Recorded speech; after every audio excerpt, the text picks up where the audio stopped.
I was about to say it's Saturday, but it is in fact Sunday.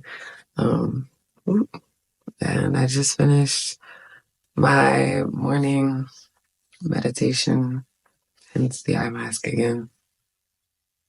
Um, and I almost lost it.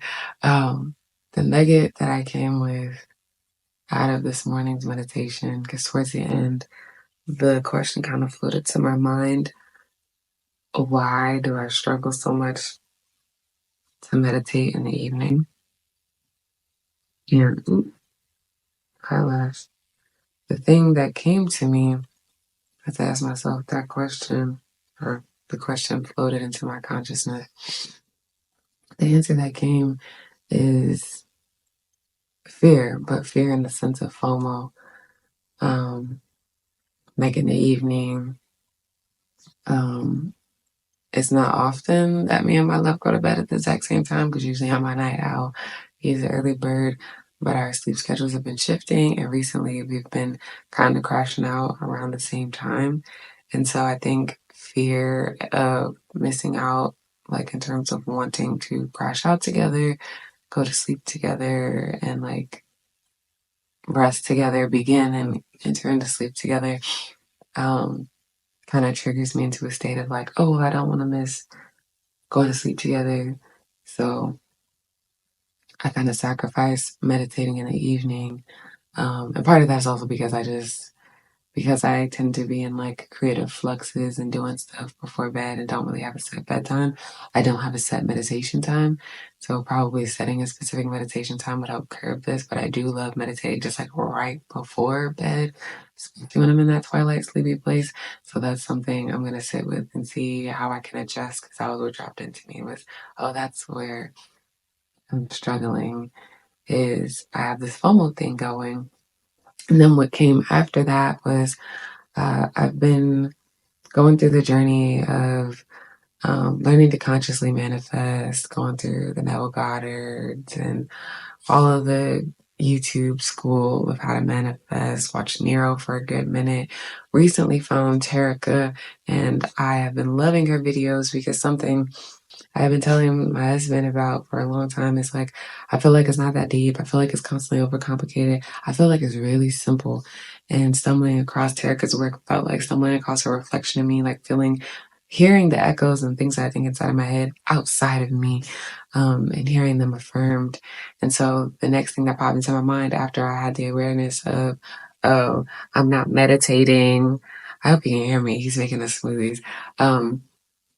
The thing that popped into my head after realizing why I'm not meditating in the evening or why it takes a lot for me to sit down and meditate in the evening, outside of discipline and willpower, was that FOMO.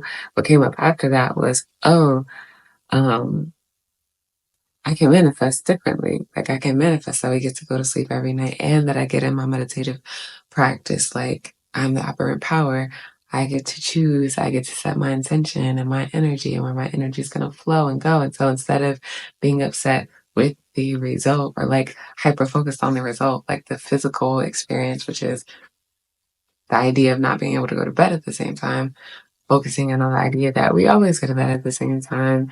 We fall asleep in each other's arms all the time. I get my meditation in, and we get to sleep cuddled. Da da da da da. And I ended my meditation on such a beautiful feeling space, having that acknowledged awareness like come into play.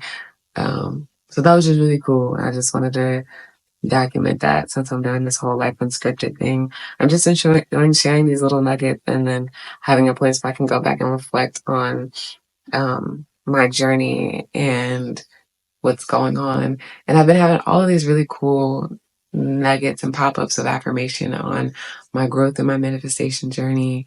Um, Recently, like not yesterday, but Friday. I think it was Friday. Yeah, Friday when we went to Design Miami.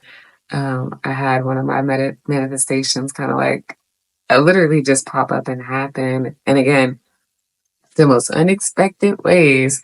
Less than a week ago or about a week ago, I was telling Shaah like, oh, I really want a mug that has like boobs. Like I've seen these mugs online that have like the shape of a woman's body or just boobs or just the waist. And I was like, oh, I want one of those mugs. I feel like it's really artful. And one of my series that I do that I paint celestial bodies, um, it's reimagining just like the celestial form, but with a lot of feminine aspects. But it really is ungendered, but it does favor a woman's body. And I was like, I would love to have like a mug like that, but ceramics isn't my expression and my art form. Not currently, and I haven't felt called to it. So I was like, but I want one, but I don't want to just buy one offline somewhere random. Like, I want to know the artist that I'm going to buy it from and like have a whole, like, a vibe, a connection, like a story with it.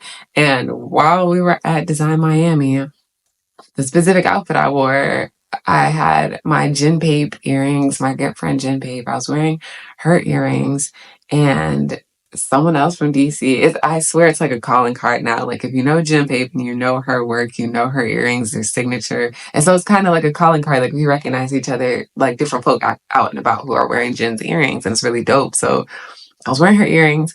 We were sitting here looking at an installation that was by ASAP Rocky and his team, because he's getting into design and has created this like entertainment center essentially. And so me and Shaah just like taking in, looking at the entertainment center.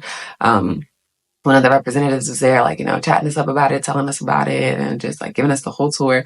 And when we were standing back to get the information on where we could learn more, this woman approached us and was like, I'm sorry, but are you from DC? Are you from the district? Are you from that area? And we're like, yeah. Why? And she was like, are those Jen Pape earrings? Like, I recognize the earrings. And I was like, yes, these are Jen Pape earrings. So we're chatting it up. I want to say her name was Diana, I think. I hope that's not wrong. But I was like, yo, yeah. So we're having good conversation. Kiki, are you artists? Are we artists? Da, da, da, da. She was like, yeah, I'm a ceramic artist. I was like, oh, that's dope. Blah, blah, blah. We're sharing what we do. It's like, oh, yeah, that's so cool. Running into, folk from around home here.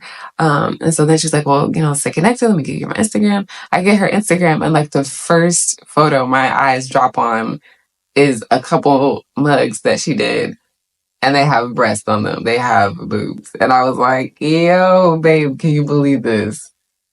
This is literally, we were just talking. He was like, yo, she literally was just talking about this. I was like, yo, manifested. I like said out. I was like, yeah, I manifested this. I literally have been just talking about wanting a mug like this, but wanting to know the artist, wanting to have like a personal connection with the artist. And the fact that the connection is even deeper because you recognize the Jen Pape calling card. Like that's like the bat signal. Um, so it was so beautiful. And I was like, yo, doing the things. And that just felt really good as an affirmation. And like, that was one I didn't even like have intentional focused energy on. That was one that I just plopped out into the universe.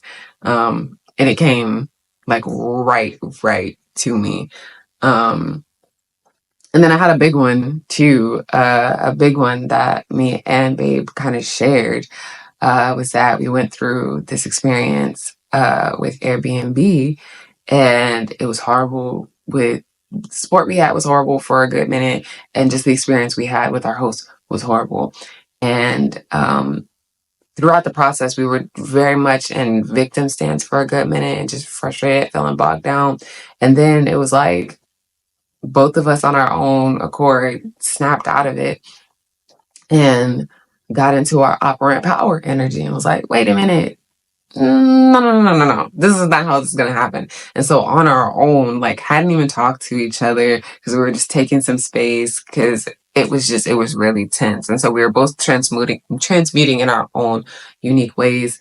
And we had both just kind of come to the conclusion of our own interpretations of what we would like to see and how we would like this to be resolved.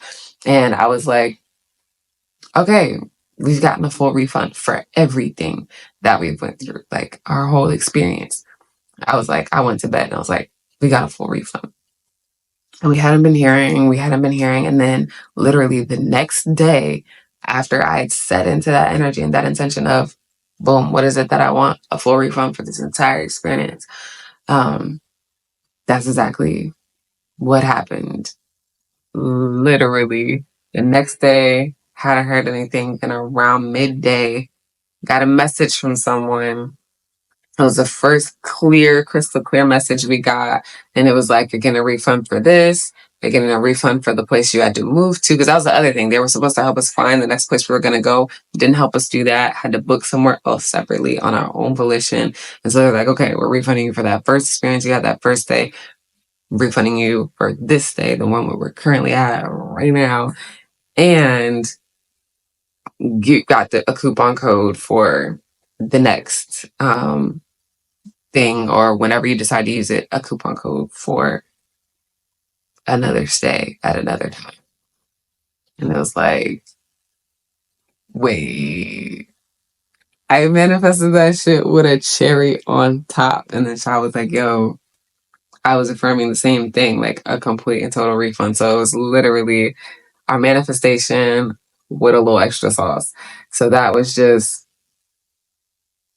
chef's kiss. It was amazing. So I'm really enjoying anchoring into being the operant power and learning to remember to call my energy back and not get stuck focused on the outside energy, with the experience I'm having outside of myself. That is the effect, not letting the effect control the cause, but being like, oh, okay, because of how I've been, my perceived ideas, perceptions, beliefs, that's what's been causing me to experience the external experiences I'm having. So let me change in here so out here can change. And literally seeing instantaneous feedback has been incredible. So now I'm getting clearer and clearer with my intentions and being mindful throughout the day, really being in my self-awareness practice and throughout the day, not just in my morning meditation and evening meditations, but bringing more focus, intention, and awareness into all of my daily habits and activities and not just coasting on autopilot. And in doing so, it's really changed everything.